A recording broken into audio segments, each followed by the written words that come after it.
Baik, Assalamualaikum warahmatullahi wabarakatuh. Bismillah, tawakkaltu ala Allah, la hawla wa la quwwata illa billah. Asyhadu an la ilaha illallah wa asyhadu anna Muhammadar Rasulullah. Allahumma salli ala sayyidina Muhammadin wa ala alihi wa sahabatihi ajma'in, amma ba'd. Kita lanjutkan halaman 262. Berapa sih? 210 ya. 210. Beda ya. Oke. Bismillahirrahmanirrahim. Waihak. Ya, waihak tuh bahasa sini mah koplok. Goblok bisa. Dungu juga bisa. Anta tu'wizuka luqmatun. Yang engkau butuhkan satu suap nasi. Tadi umika habbatun, sebutir nasi yang hilang, yang jatuh.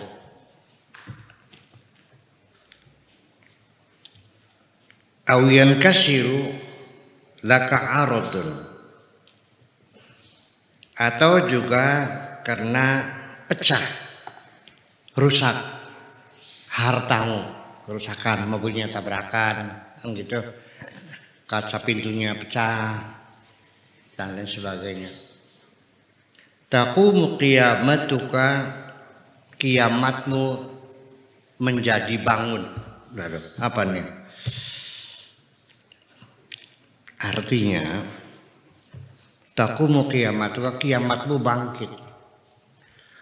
Artinya kamu marahnya bukan kepalang, ngambeknya nggak kira-kira, sewotnya beli karuan, hanya karena hartamu rusak, hanya karena satu biji nasi yang jatuh dari suapanmu.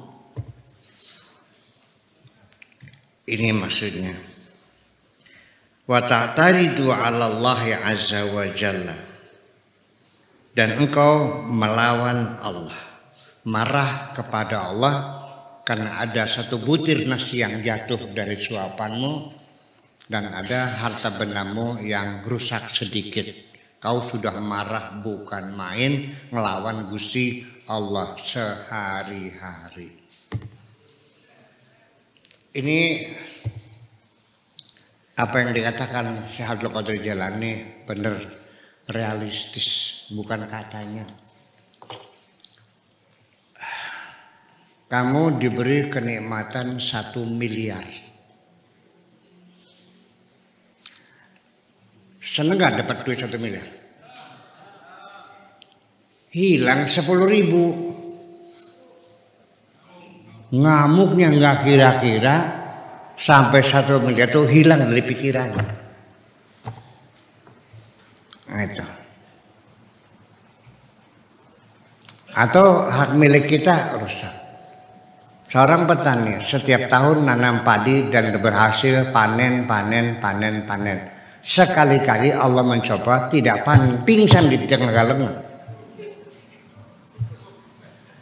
Betul itu. Ya makanya saya sering mengatakan berulang-ulang, cobalah kamu belajar mensyukuri apa yang ada. Yang hilang itu sedikit kok, yang masih ada terlalu banyak. Kenapa syukurmu menjadi hilang? Melupakan segala-galanya. Ini jadi bersoal.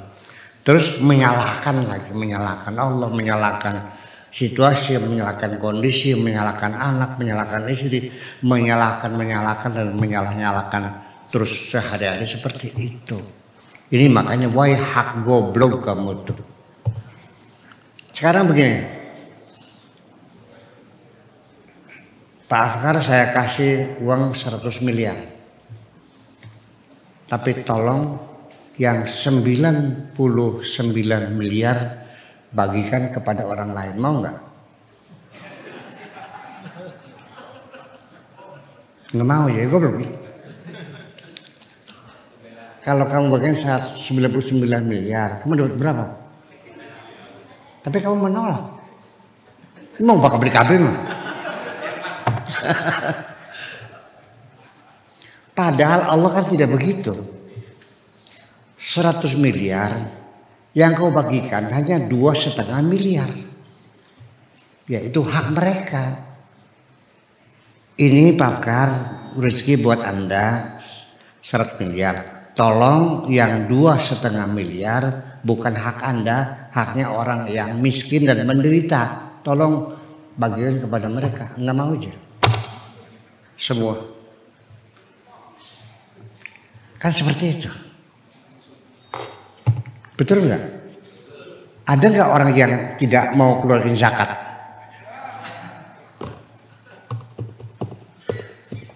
Baru tadi sore ketemu dengan teman kita dari Kanada, suami orang Kanada. Saya nanya, berapa pajak di sana? 49% pajak untuk membangun keadilan sosial. Jadi tidak boleh ada orang sakit tidak bisa berobat. Tidak boleh ada anak cerdas tidak bisa sekolah. Tidak boleh ada orang kelaparan tidak makan. Brian urip 49%. Dari sing bener siapa? Iya ini. Al-Qur'annya dibaca. Wa fi amwalihim haqqul lisaili wal mahrum. Di dalam harta mereka ada titipan haknya orang yang meminta-minta dan orang yang menderita. Ada hak mereka, bukan untuk kamu semua. Nggak mau. Iya. Nah itu yang jadi persoalan. Jadi betapa kita ini gobloknya dikasih 100 miliar. Saya minta 99 miliar dibagikan pada orang lain. Kamu dapat 1 miliar nggak mau. Daripada saya bagi uang, lebih baik saya tidak dapat duit sama sekali. Sinti nggak? Daripada saya bagi-bagi, masih mending saya dapat duitnya. Bagi waris antar saudara, bertengkar di pengadilan, masih mending dimakan pengacara, dimakan polisi, dimakan hakim, dimakan penipu, dimakan advokat daripada dimakan saudara. Sunya biar sama-sama habisnya. Betul nggak? Terjadi nggak begitu? Ini perlu dikoreksi. Siraki waras beli.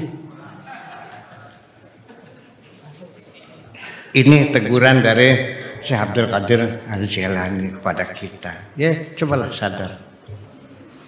Sekali lagi, sekalipun kamu sholatnya rajin, sekalipun masjid bagus sekali, di Cangkingan tuh.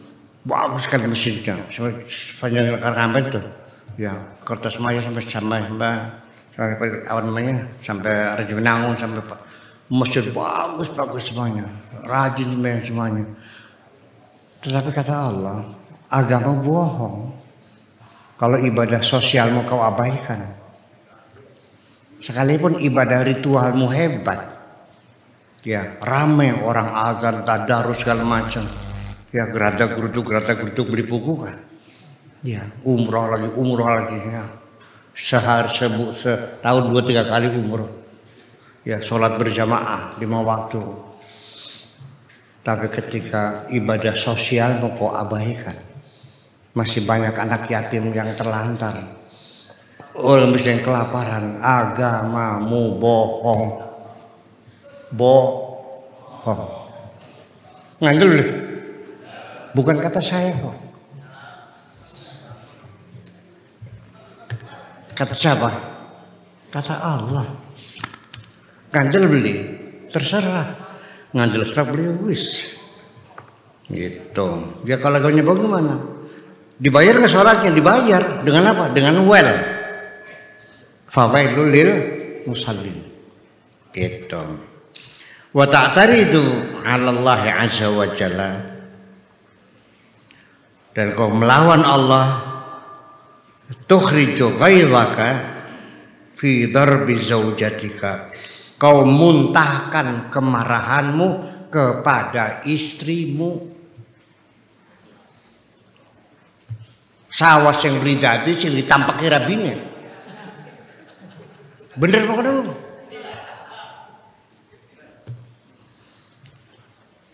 Iya. Wa waladika, dan yang kau pukul anak-anakmu. Tasubbu dinaka, kau caci maki agamamu. Kalau di sini langsung ditangkap kalau nyaci maki agama itu. Penistaan agama sudah langsung ditangkap. Ada undang-undang di sini. Di sana tiap hari orang nyaci maki agama itu. Orang-orang yang berbahasa Arab di sana tuh. Saya di Syria kan tahun 72, 73 di Syria tuh. Kalau marahnya cemaki orang tuh bilangnya apa? Ya landinak. Ya landinak. Mengutuk agamanya. Ya. Ya kharabaitak. Itu dua ucapan marah. Minta cemaki itu begitu. Melaknati agama. Di sini mah gak ada. Kalau kita lagi diproses sekarang, apalagi nyaci maki begitu. Mencaci maki agama. Bukan hanya sekedar mencacinya, sampai keluar murtad kan gitu. Gak beragama belenak lah, beragama maning. Sembahyang baik, melarat angger. Sekali-kali kita coba tidak sholat. Itu dia, iya. Ternyata sugih, akhirnya menjadi ajaran kalau pakai sugih, mari sembahyang ya kan. Ini guyon ya, nanti dipotong lagi, disiarkan lagi. Iya. Jadi artinya seperti itu, melaknati agama. Dan dia sendiri juga apa ya? Saya melihat banyak orang yang tidak bisa memeta emosi dirinya itu, ya, tidak bisa memeta emosi dirinya dalam bermasyarakat, sehingga menjadi gaduh suasananya. Marah dari rumah dibawa ke sekolah, muridnya yang marah-marahin, betul nggak? Di kantornya dicaci maki atasnya yang marahin, pulangnya istrinya dimarahin lagi. Marah dari kantor dibawa ke rumah, marah dari rumah dibawa. Terjadi nggak? Terjadi. Saya tidak bisa mengelola emosi dengan baik.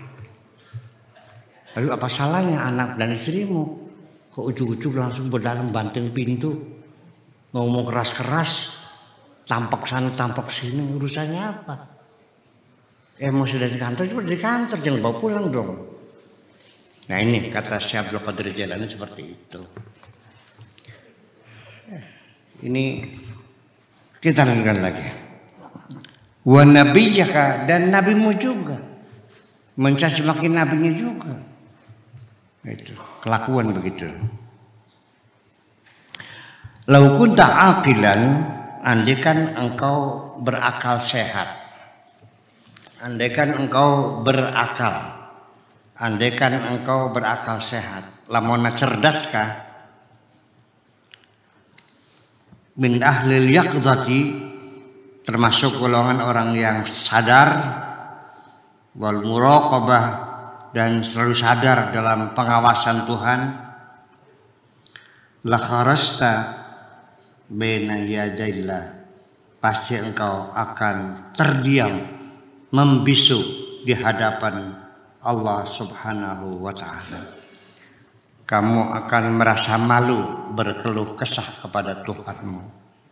Engkau akan menundukkan mukamu menghadap Allah, dan tidak mungkin engkau akan berkeluh kesah di hadapannya, karena engkau bergelimang dengan kenikmatannya, hanya secuil yang Allah ambil darimu itu. Iya. Wala ra'aita jami'a af'alihi ni'matan fi haqqika, dan pasti engkau akan melihat semua apa saja yang dilakukan Tuhanmu adalah nikmat untuk dirimu sendiri. Allah tidak memerlukan nikmat dari kamu. Allah tidak butuh uang kamu. Kamu suruh zakat buat kamu sendiri. Allah tidak butuh puasamu. Puasa untuk kesehatanmu sendiri.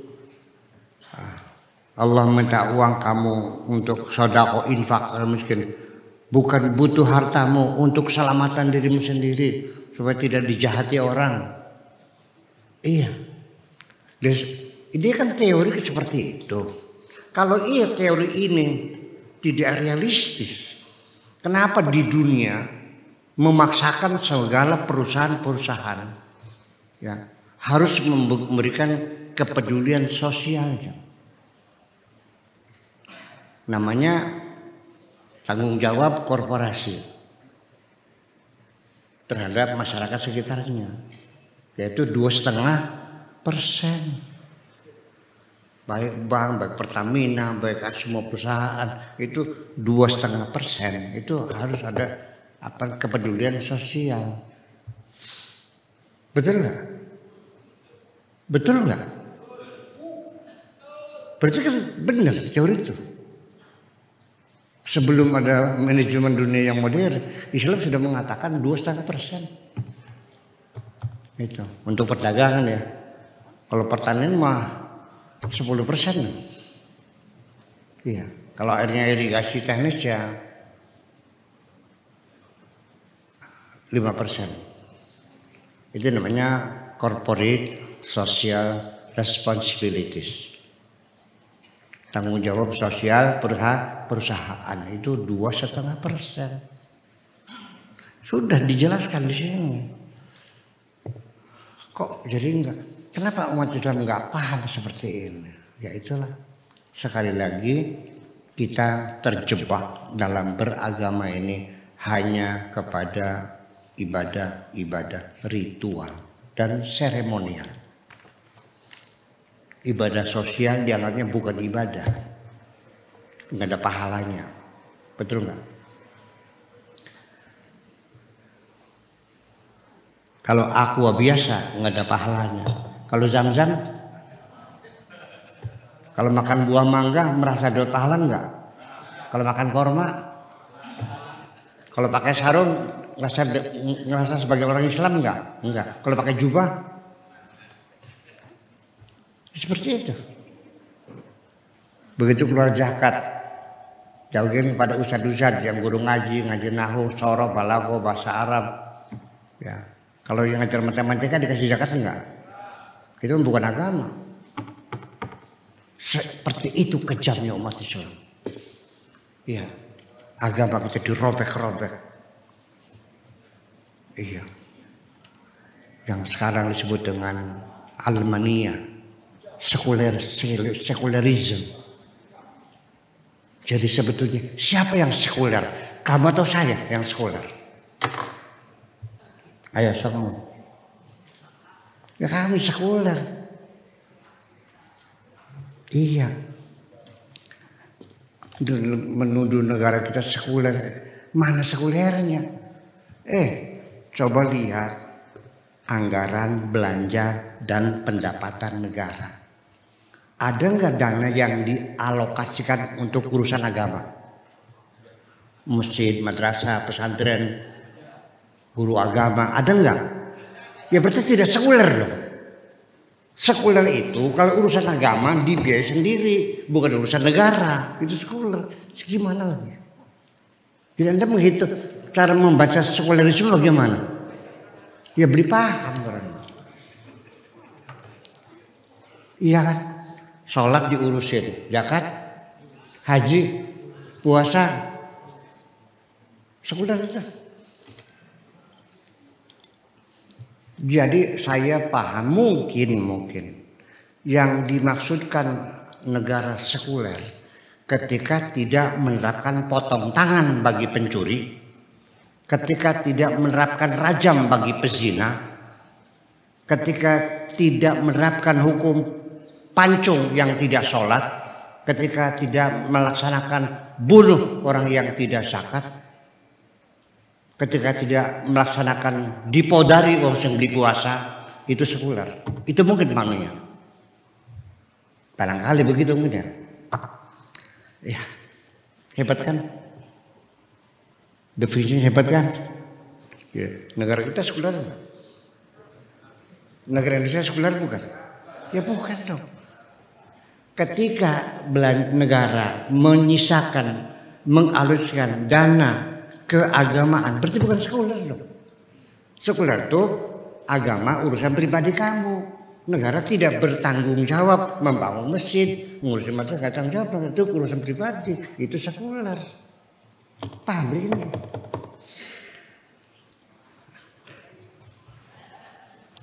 Iya, perguruan tinggi YIN ya, kita lagi ada mahasiswa di sini yang lagi PKS ini, siapa? Dibiayai negara, dibangunkan, jadi sekuler enggak?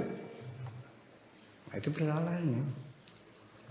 Jadi kalau sekuler itu ya tidak ada anggaran belanja untuk urusan agama, itu agama itu urusan pribadi, kan gitu maksudnya. Itu. Ra'aitu jami' ahwalihi ni'matun fi haqqika wa nazran laka, dan sebagai bentuk kasih sayang kepadamu. Apapun yang kau terjadi, yang menimpa dirimu, sesuai dengan kebijakan Allah, jangan kamu mengeluh, jangan membantah. Mungkin sebabnya karena engkau belum kenal Allah. Tetapi ketika engkau sudah kenal Allah, maka apapun yang menimpa dirimu itu semuanya adalah nikmat bagi kamu. Bisa masuk akal enggak? Bisa masuk akal enggak?